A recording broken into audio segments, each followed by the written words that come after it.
everybody, this is Brent in Central Arkansas. Today's video focuses on a good method to save eggplant seeds.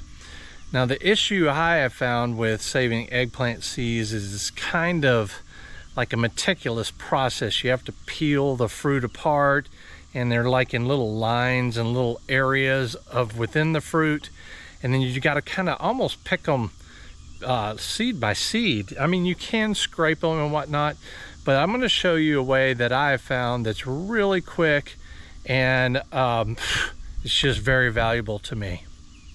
So you can see those three are cut back exactly how I want them, and there's already starts on these. I left some foliage on each one so it can generate photosynthesis and replacement. This fourth one here has got, this one's Louisiana green oval, and its sole purpose, well, its dual purpose is to save seed, and I've got a white tag here for saving the seed. This one in here was selfed, meaning a pollen, I didn't emasculate it, pollen fell from the flower onto the stigma on that same exact eggplant. These two with the yellow tag is a cross with royal purple, which is this one, and the other three I already cut back down there. Here's a couple more I didn't take over there yet, but anyway, so this one, it's already good size. It's quite a bit bigger, well, not quite a bit, this one's actually pretty big for a seed squash. This one's going to get even bigger, but yeah, this one's going to be a cross between royal purple, that beautiful squash I have, and this one here. I'm just kind of curious what it would look like. So this one here, I kept. I need to remove the stake from it now because I'm about to take this one.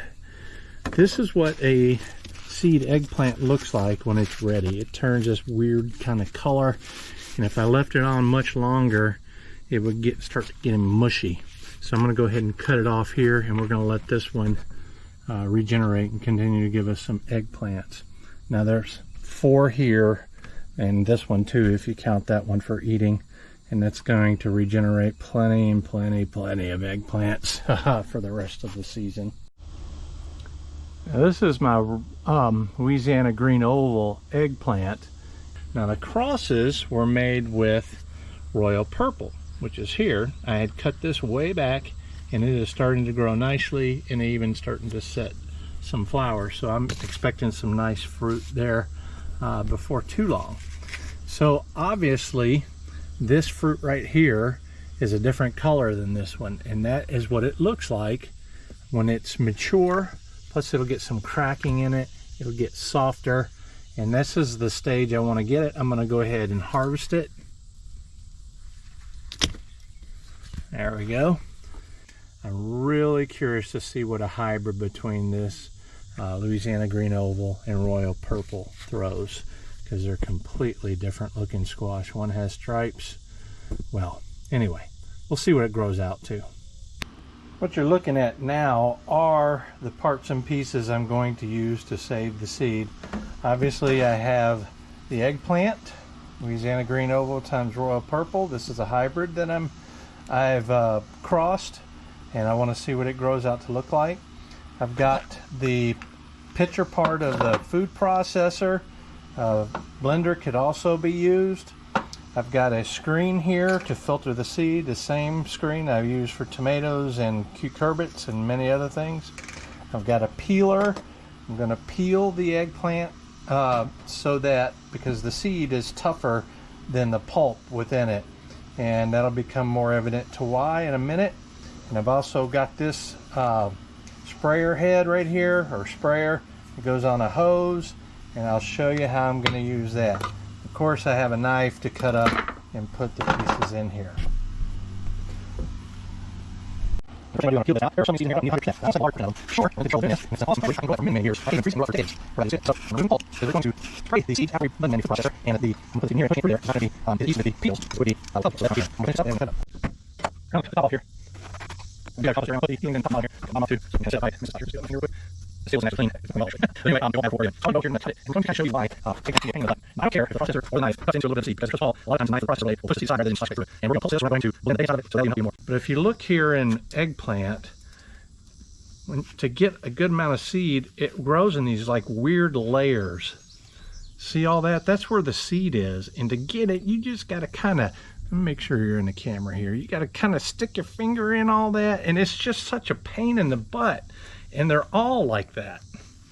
Every eggplant I've ever looked at is like that. And they're just kind of embedded and just kind of a pain in the butt. And I am a lazy gardener. I think you know that. And what I mean by that is I'd rather work smarter than harder. And so what I'm going to do is just take and put pieces in this blender, and I'm going to pulse it into a liquid. I'll show you that in a minute. This eggplant was so large compared to a lot of them that I had to put it, I wanted to go ahead and process or cut them all up. That way when I go in the house I can do this all. It'll be 2 or 3 different batches. Then I can pour the slurry back in here and do the next step outside. I'll show you all that. I have move the camera over a little bit. I put everything on the stove because it has lips to catch any liquid and it's easy to clean up. So I've put everything on top of the stove for that purpose. Now I did add water to this because, as you know, it would be much easier to blend the slurry if there's water already in here. Or if you don't know, you know now. So I'm going to take probably up to half of these here. The chopping blade, or whatever you want to call the blade, the blending blade is already in there. And these sound speed up right now because I can speed up these types of things, these mundane processes. Alright, let's put a bit on it. Probably the thing right off, so forgive me if I don't know exactly what I'm doing. Okay, so let's see that. You see there? You can pour it on top of the other stuff. I'll rinse it off because I don't want to go below. And we'll put the rest of it here. And yes, I will be just grabbing up through the tip of my fingers.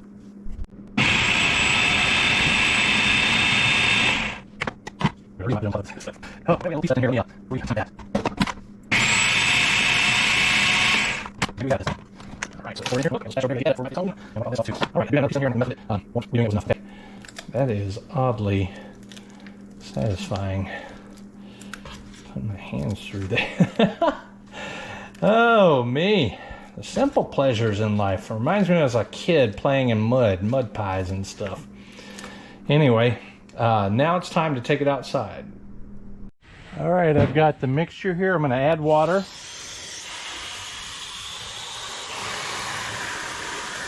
Agitate it with the added water.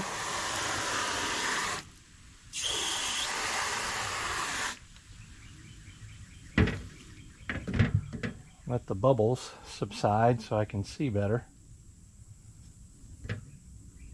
Spray off the wasps and everything flying around here.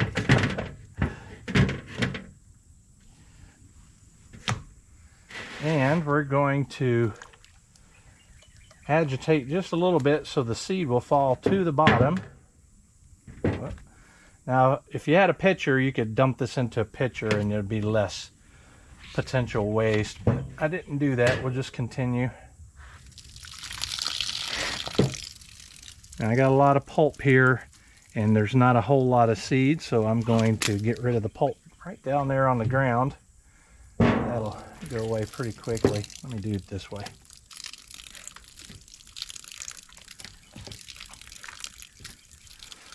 Initially.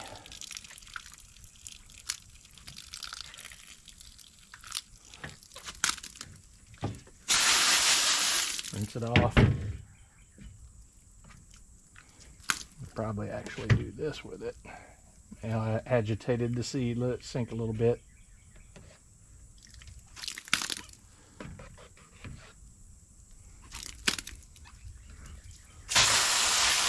Sounds kind of gross, doesn't it? Whoops.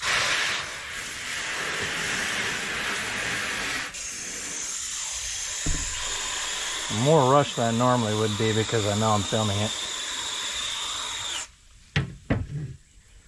And I'm trying to do it quicker.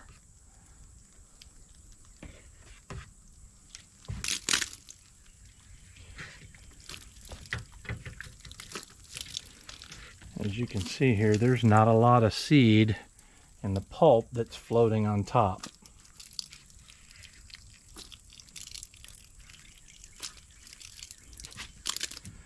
Now hopefully, let me get this off. Add a little bit more. Looks like my water pressure went off, or the I have it on a timer, so it's on manual when I put it, and it goes I set it for 5 minutes, so it's off. I need to do this part. So I'm going to pour off this.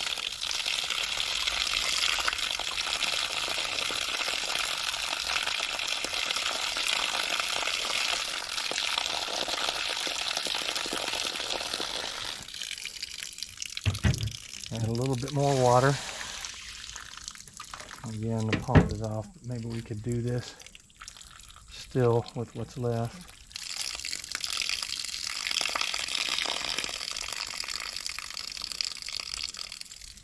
I can see the seed here.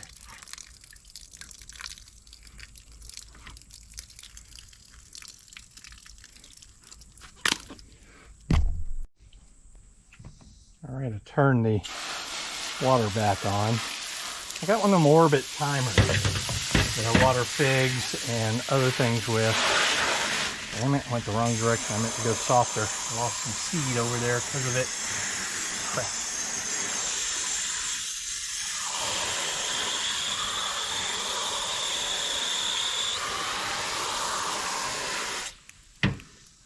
Alright.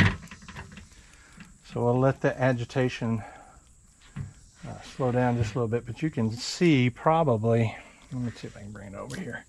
You can see the seed through the cleared pulp, and I'm going to attempt to, this isn't really winnowing, I forget what it's called.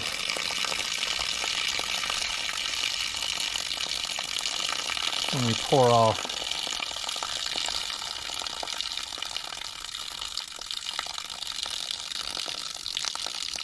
the debris.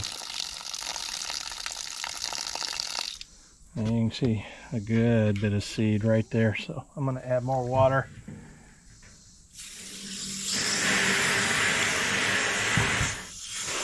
I think if I had gone a little bit slower, I could have gotten more seed, but from what I can tell in there, there's still 400 or 500 at least seed in there.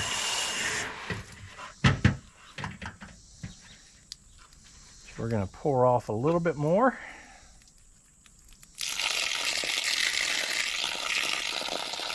Now it doesn't have to be perfect, because little bits of debris will dry into nothing as the seed dries.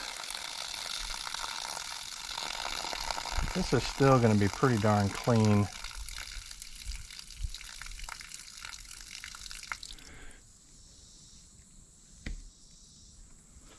Right here. So that's going to be clean enough. I'm going to add a little bit of water for the final step. And all that does is help me get it into this 5 or 6 other seeds in there. I'm going to go ahead. Now there's the seed. I'm going to rinse it a little bit more. Pull any pulp off. I've got one little dark seed here. Oh, hit it too hard again. I could have lost a lot of seed. Gotta be careful.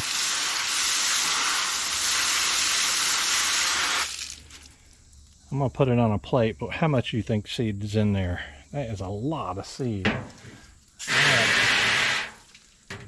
Rinse out my bucket. I use the top of my water barrel as a table for a lot of stuff I do. I'm going to rinse the ground where the pulp was so it can disperse it a little bit. It'll dry out / get eaten or whatever very quickly. You won't even be able to see it in 2 or 3 days. And turn off the pressure. Alright, the last step is putting it on a paper plate, and I'll show you that. So while I go in to get a paper plate, I write on here LGO, which is Louisiana Green Oval, times row of purple. It's the hybrid F1, and today's date. Now I'll transfer this information onto the little tag that I store the seed in. Ziploc bag with construction paper where I'll write this on the inside. It acts as a desiccant. Anyway, while I get the plate, I also get a napkin, But while I'm doing that, I put this screen on its side like this. And what that does is it helps drain off through gravity a lot of the liquid. The purpose of the paper towel is to wipe the bottom underneath the seed. And that takes extra moisture out. And what that does is just helps it dry faster in the house. So then I carefully turn it over and I thump it out. Now I'll rinse this out. I'll turn it upside down and rinse it out after the video. So this is the completed seed saved, and I counted it, and it is 8,763 seed. That is a lot of seed. I'm sorry. That is not true. I just lied to you. And that's the lesson about stuff when you watch on YouTube. You never know what people are going to say or do, and even if they're telling you the truth. But here you can see how much seed that is. From my experience, that is well over 300, probably well over 500 seed, and I can be using that for eons. In fact, I may use it as part of a seed giveaway or sale or something later on, depending on how the hybrid grows out. I don't know if I'm going to try to grow it out this fall, or maybe just to see what it looks like, maybe over the winter just to get a look at the fruit and leaves and plant structure and all that. Who knows, but for sure next spring I'll be growing this out. So now all I do is I just take this into my little room. It's a spare bedroom that I do all my garden stuff with, especially storing seed to dry out. And I just set it on the bed in there. The bed has cardboard box on it to make sure we don't stain the bedspread, and in case company comes over. And then I just let the I have the ceiling fan on low, and I just let the house environment, the AC, low humidity, just dry it out. It takes a few days. This is the next day, probably I'd say about 16 hours later, and this is the seed. An eggplant doesn't stick to the paper plate like other things do, tomato and squash. So what I do is I just move it around like this, make sure there's no stuck pieces. And like I said, this has been less than a day. So that's all the seed. If there's some stuck together, I just rub my fingers across it. This is good looking seed right here. Mature, loose, clean, and that's the whole process. Now I'll let this go another couple weeks just for good measure, and then I'll stick it in a little Ziploc bag that has a piece of construction paper with this information on it. And inside that Ziploc bag, that piece of construction paper will act as a moisture absorber. And I've been doing it for years and years and years. It works out perfectly. But you want to make sure that the seed is completely dry before you do that.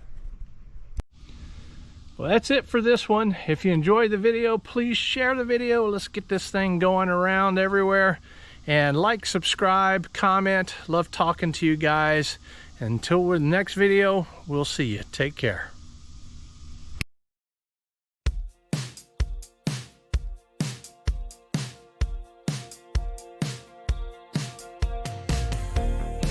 How long do we gotta stay here for people we don't know in one lines? All of the clothes are designer, fast cars and who knows who. Yeah, I know